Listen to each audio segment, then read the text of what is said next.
स्वागत है आपका दोस्तों मेरे YouTube channel expert CA Sachin पर।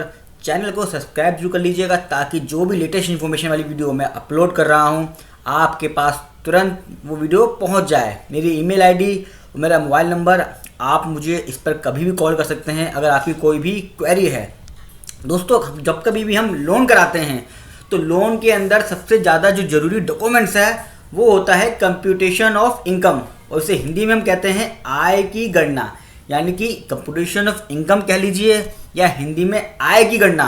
सबसे ज़्यादा ज़रूरी कागज़ है जो बैंक वाले लोन करते वक्त आप लोगों से मांगते हैं। अभी ये होता कैसे है, दिखता कैसे है और ये बनता कैसे है, ये मैं आपको आज की वीडियो में बताने वाला हूँ।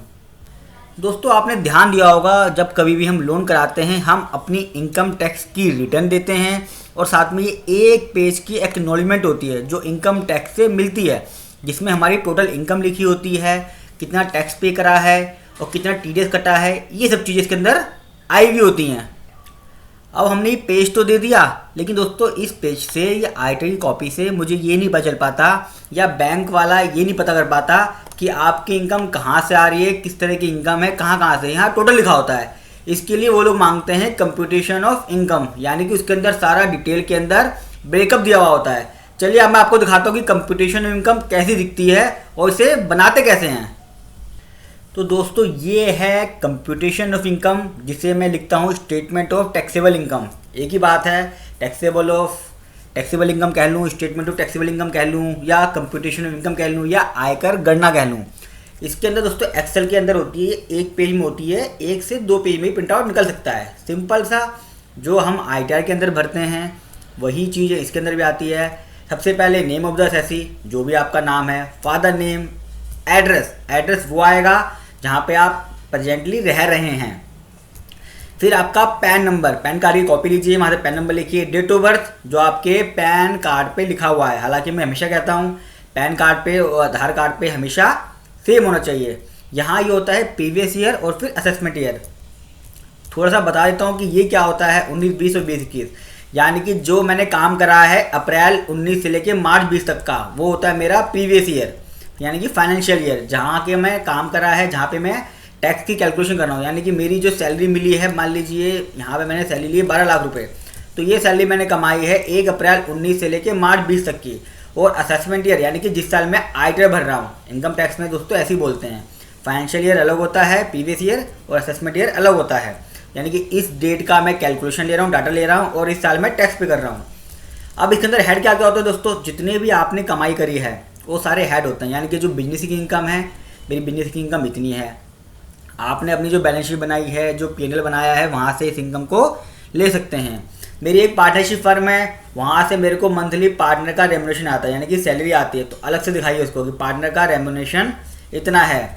मेरी कोई डिविडेंड इनकम है, यानी कि अगर आपकी कोई एग्जाम्प्ट इनकम है और आपने टैक्स नहीं पे करा है तो भी दोस्तों आपको इसमें दिखाना है। बैंक वाला इसको नोट करता है कि भैया एग्जाम्प्ट इनकम आ रही है, टैक्स भी पे नहीं करना है, तो ये आपकी लिमिट में वो काउंट करता है। बड़ा फ़ायदा होता है इसका।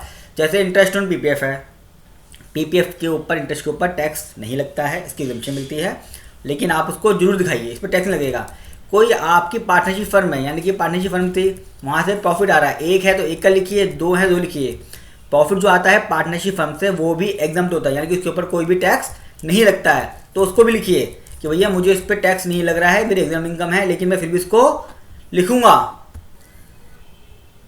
तीसरा है दोस्तों सैलरी का होता है, यानी कि आपको सैलरी मिल रही है तो आप सैलरी लिखिए। अगर एक जगह से आ रही है तो एक जगह से लिखिए, 2 जगह से आ रही है 2 जगह से लिखिए, सबके नाम लिखिए प्रॉपर। यहाँ सैलरी लिखिए, ये सब हेड है, यहाँ पे उसका मेन हेड आ जाएगा। Income under the head other source, यानी कि अदर सोर्स से आ रही है। मैंने यहाँ बिजनेस से कर दिया, पार्टनरशिप फर्म से कर दिया, एग्जाम से कर दिया, सैलरी से कर दिया। अब कुछ अदर सोर्स की इनकम भी होती है दोस्तों। ये जो हेड बने होते हैं ये हेड इनकम टैक्स के हिसाब से बने, इनकम टैक्स ने कैटेगरी कर रखी है, तो उसी हिसाब से मैं आपको समझा रहा हूँ। सेविंग बैंक का इंटरेस्ट है दोस्तों, मेरी इनकम है, अदर इनकम में आता है। मान लीजिए कोई इंटरेस्ट आया है इनकम टैक्स के रिफंड पे, वो भी मेरी अदर इनकम है, वो भी लिख रहा हूँ। कुछ ऐसे हेड हैं दोस्तों जो मुझे पता ही नहीं है, कभी कभार आ जाते हैं साल में 1-2 बार, वो भी अदर इनकम में डालने पड़ते हैं। मेरा कोई घर है और उसके ऊपर से रेंट आता है, तो यानी कि मैं अपनी हाउस प्रॉपर्टी की इनकम भी दिखाऊंगा। आप उसे रेंट कहते हैं लेकिन इनकम टैक्स में उसे हाउस प्रॉपर्टी की इनकम भी कहते हैं।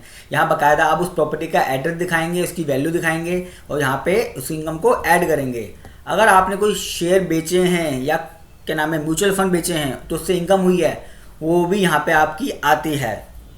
यहाँ पे हम उसको टोटल कर देते हैं कि मेरी टोटल इनकम क्या है, 72 लाख आ रही है। मुँह में पानी आ रहा है दोस्तों देखिए, किसी की इनकम 72 लाख। उसके बाद आप अपनी जो एग्जम्पशन होती है, जो आप लिमिट को माइनस करते हैं, जो आप सेविंग करते हैं, वो आता है 80C। बच्चों की स्कूल फीस है, PPF है, आप LIC कराते हैं, वो सब चीज़ें यहाँ पर आता है। मेडिकल 80D मेडिकल, यानी कि आपने कोई मेडिकल इंश्योरेंस लिया है वो आता है। 80TTA यानी कि जो इंटरेस्ट है दोस्तों, वो इंटरेस्ट जो है 10,000 तक माफ़ है, तो आप वो 10,000 का इंटरेस्ट भी इसमें ले सकते हैं। ये आप माइनस कर देंगे, आपकी इनकम यहाँ टैक्सेबल इनकम आ गई, यानी कि नेट टोटल इनकम पे टैक्स लगेगा। यहाँ पे मैं टैक्स निकालूंगा अपनी, देखिए फॉर्मूला लिखा हुआ है 10 लाख माइनस करके 30% और 1,12,500 मैंने ऐड कर दिया। ऐसे टैक्स करके दोस्तों यहाँ पे मैं लिखूंगा टोटल टैक्स कितना आया, सरचार्ज लगा दिया मैंने, एजुकेशन सेस भी लगा, उसमें से मैंने TDS 20 लाख रुपये मेरा कटा हुआ है। एडवांस टैक्स भी मैंने जमा करा रखा है, यानी कि अब मुझे टैक्स पे करना था 82,000 रुपये। 82,000 में से मैं 44,000 रुपये का टैक्स पे कर चुका हूँ और मुझे 37,000 का टैक्स और पे करना है। दोस्तों ये 37,000 का टैक्स जो है हम यहाँ पर ऐड कर देते हैं ताकि मेरा टैक्स जो है वो नील आ जाए। यानी कि जब कंप्यूटेशन इनकम बनती है तो उसमें कोई भी टैक्स पेबल नहीं आता है और ये आपकी ITR एक्नॉलेजमेंट से मैच होता है। मैं फिर बता रहा हूँ दोस्तों, इसके अंदर मैंने क्या करा, जब आपकी ITR एक्नॉलेजमेंट जो आप इनकम टैक्स को देते हो वहाँ पर ये वर्ड लिखा होता है 72,98,000 की इनकम है और एक 85 माइनस है। अभी 72 लाख का ब्रेकअप क्या है ये नहीं पता होता, इसके लिए आपको एक कंप्यूटेशन इनकम देनी पड़ती है। दोस्तों आपने ध्यान दिया होगा, जब कभी भी हम लोन कराते हैं हम अपनी इनकम टैक्स की रिटर्न देते हैं और साथ में ये एक पेज की एक्नॉलेजमेंट होती है जो इनकम टैक्स से मिलती है, जिसमें हमारी टोटल इनकम लिखी होती है, कितना टैक्स पे करा है और कितना TDS कटा है, ये सब चीज़ें इसके अंदर आई हुई होती हैं। अब हमने ये पेज तो दे दिया, लेकिन दोस्तों इस पेज से या ITR की कॉपी से मुझे ये नहीं पता चल पाता या बैंक वाला ये नहीं पता कर पाता कि आपकी इनकम कहाँ से आ रही है, किस तरह की इनकम है, कहाँ से। यहाँ टोटल लिखा होता है, इसके लिए वो लोग मांगते हैं कंप्यूटेशन ऑफ इनकम, यानी कि उसके अंदर सारा डिटेल के अंदर ब्रेकअप दिया हुआ होता है। चलिए अब मैं आपको दिखाता हूँ कि कंप्यूटेशन ऑफ इनकम कैसी दिखती है और इसे बनाते कैसे हैं। तो दोस्तों ये है कंप्यूटेशन ऑफ इनकम, जिसे मैं लिखता हूँ स्टेटमेंट ऑफ टैक्सेबल इनकम। एक ही बात है, टैक्सेबल इनकम कह लूँ, स्टेटमेंट ऑफ टैक्सेबल इनकम कह लूँ या कंप्यूटेशन ऑफ इनकम कह लूँ या आयकर गणना कह लूँ। इसके अंदर दोस्तों एक्सेल के अंदर होती है, एक पेज में होती है, 1 से 2 पेज में प्रिंट आउट निकल सकता है। सिंपल सा जो हम ITR के अंदर भरते हैं वही चीज़ इसके अंदर भी आती है। सबसे पहले नेम ऑफ द असेसी, जो भी आपका नाम है, फादर नेम, एड्रेस वो आएगा जहाँ पे आप प्रेजेंटली रह रहे हैं। फिर आपका पैन नंबर, पैन कार्ड की कॉपी लीजिए, वहाँ से पैन नंबर लिखिए। डेट ऑफ बर्थ जो आपके पैन कार्ड पे लिखा हुआ है, हालांकि मैं हमेशा कहता हूँ पैन कार्ड पे और आधार कार्ड पे हमेशा सेम होना चाहिए। यहाँ ये होता है प्रीवियस ईयर और फिर असेसमेंट ईयर। थोड़ा सा बता देता हूँ कि ये क्या होता है 19, 20 और 20-21, यानी कि जो मैंने काम करा है अप्रैल 19 से लेके मार्च 20 तक का, वो होता है मेरा प्रीवियस ईयर, यानी कि फाइनेंशियल ईयर, जहाँ के मैं काम करा है, जहाँ पे मैं टैक्स की कैलकुलेशन कर रहा हूँ। यानी कि मेरी जो सैलरी मिली है, मान लीजिए यहाँ पे मैंने सैलरी ली है 12 लाख रुपए, तो ये सैलरी मैंने कमाई है 1 अप्रैल 19 से लेके मार्च 20 तक की। और असेसमेंट ईयर यानी कि जिस साल मैं ITR भर रहा हूँ, इनकम टैक्स में दोस्तों ऐसे ही बोलते हैं, फाइनेंशियल ईयर अलग होता है, प्रीवियस ईयर और असेसमेंट ईयर अलग होता है। यानी कि इस डेट का मैं कैलकुलेशन ले रहा हूँ, डाटा ले रहा हूँ और इस साल मैं टैक्स पे कर रहा हूँ। अब इसके अंदर हेड क्या क्या होता है दोस्तों, जितने भी आपने कमाई करी है वो सारे हेड होते हैं। यानी कि जो बिजनेस की इनकम है, मेरी बिजनेस की इनकम इतनी है, आपने अपनी जो बैलेंस शीट बनाई है, जो P&L बनाया है, वहाँ से इस इनकम को ले सकते हैं। मेरी एक पार्टनरशिप फर्म है, वहाँ से मेरे को मंथली पार्टनर का रेम्युनरेशन आता है, यानी कि सैलरी आती है, तो अलग से दिखाइए उसको कि पार्टनर का रेम्युनरेशन इतना है। मेरी कोई डिविडेंड इनकम है, यानी कि अगर आपकी कोई एग्जाम्प्ट इनकम है और आपने टैक्स नहीं पे करा है तो भी दोस्तों आपको इसमें दिखाना है। बैंक वाला इसको नोट करता है कि भैया एग्जाम इनकम आ रही है, टैक्स भी पे नहीं करना है, तो ये आपकी लिमिट में वो काउंट करता है। बड़ा फ़ायदा होता है इसका।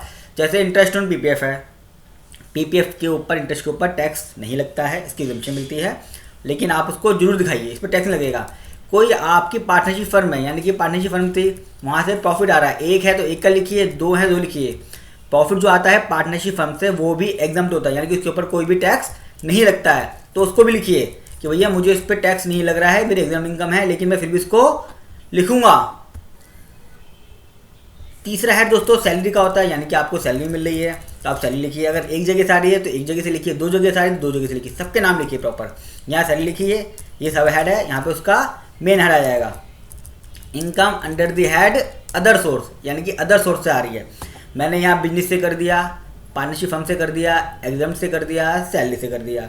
अब कुछ अदर सोर्स की इनकम भी होती है दोस्तों। ये जो हेड बने होते हैं ये हेड इनकम टैक्स के हिसाब से बने। इनकम टैक्स ने कैटेगरी कर रखी है तो उसी हिसाब से मैं आपको समझा रहा हूँ। सेविंग बैंक का इंटरेस्ट है दोस्तों, मेरी इनकम है, अदर इनकम में आता है। मान लीजिए कोई इंटरेस्ट आया है इनकम टैक्स रिफंड पे, वो भी मेरी अदर इनकम है, वो भी लिख रहा हूँ। कुछ ऐसे हेड हैं दोस्तों जो मुझे पता ही नहीं है, कभी कभार आ जाते हैं साल में एक दो बार, वो भी अदर इनकम में डालने पड़ते हैं। मेरा कोई घर है और उसके ऊपर से रेंट आता है, तो यानी कि मैं अपनी हाउस प्रॉपर्टी की इनकम भी दिखाऊंगा। आप उसे रेंट कहते हैं लेकिन इनकम टैक्स में उसे हाउस प्रॉपर्टी की इनकम भी कहते हैं। यहाँ बाकायदा आप उस प्रॉपर्टी का एड्रेस दिखाएंगे, उसकी वैल्यू दिखाएंगे और यहाँ पे उस इनकम को ऐड करेंगे। अगर आपने कोई शेयर बेचे हैं या क्या नाम है म्यूचुअल फंड बेचे हैं तो उससे इनकम हुई है, वो भी यहाँ पे आपकी आती है। यहाँ पे हम उसको टोटल कर देते हैं कि मेरी टोटल इनकम क्या है, 72 लाख आ रही है।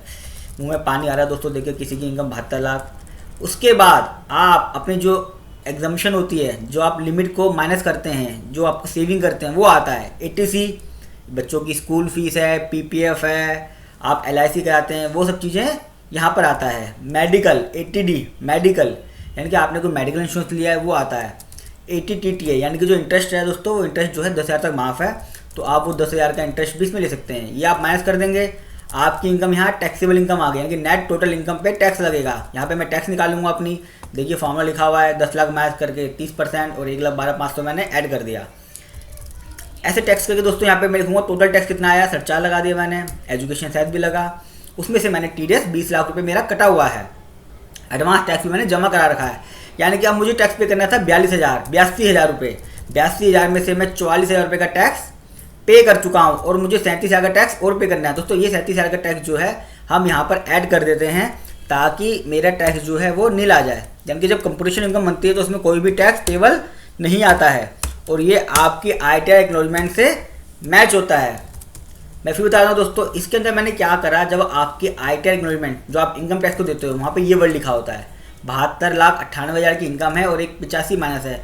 अभी 72 लाख का ब्रेकअप क्या है ये नहीं पता होता, इसके लिए आपको एक कंपटीशन इनकम देनी पड़ती है।